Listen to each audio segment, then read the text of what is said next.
শিরোনাম থেকে নামছেই না সন্দেশখালীর সুখদুয়ানি বাজার, সেখানে উত্তেজনা।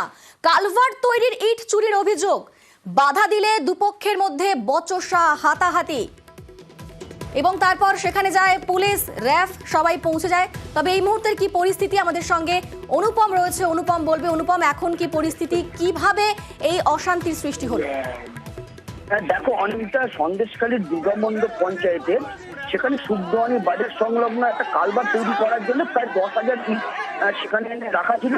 কিন্তু আজকে সকালে হঠাৎই এলাকার মানুষ দেখে যে সেই ইটগুলো এলাকার কিছু তৃণমূলের কর্মী সমর্থকরা তারা সেই ইটগুলো নিয়ে চলে যাচ্ছে। সেই সময় কিন্তু এলাকার মানুষ একত্রিত হয়ে সেটা তাদেরকে বাধা দেয় এবং দুপক্ষের মধ্যে কিন্তু প্রথমে কথা কাটাকাটি, তারপরে হাতাহাতি শুরু হয়ে যায়।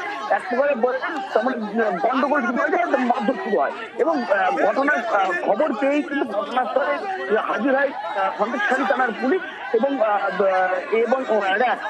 তারপরেই কিন্তু ঘটনা আস্তে আস্তে কিন্তু আজকে নিয়ে আসে।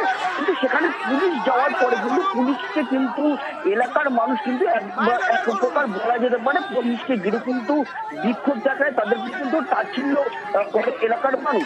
তাদের যেটা অভিযোগ যে পুলিশের নিষ্ক্রিয়তার জন্যই কিন্তু এখানে এইরকম ভাবে যে ইটগুলোকে চুরি করা নিয়ে চলে যাচ্ছিল এলাকার তৃণমূল কর্মী সমর্থকরা। এই অভিযোগটি কিন্তু এলাকার মানুষ করে। তবে এই মুহূর্তে কিন্তু সেখানে কিন্তু পুলিশ বাহিনী এবং র্যাব মোতায়েন আছে এবং ঘটনা কিন্তু আগের থেকে কিন্তু যথেষ্ট পুলিশ কিন্তু নিয়ন্ত্রণে এনেছে এবং আগের থেকে কিন্তু যথেষ্ট স্বাভাবিক হয়ে পরিস্থিতি। বেশ,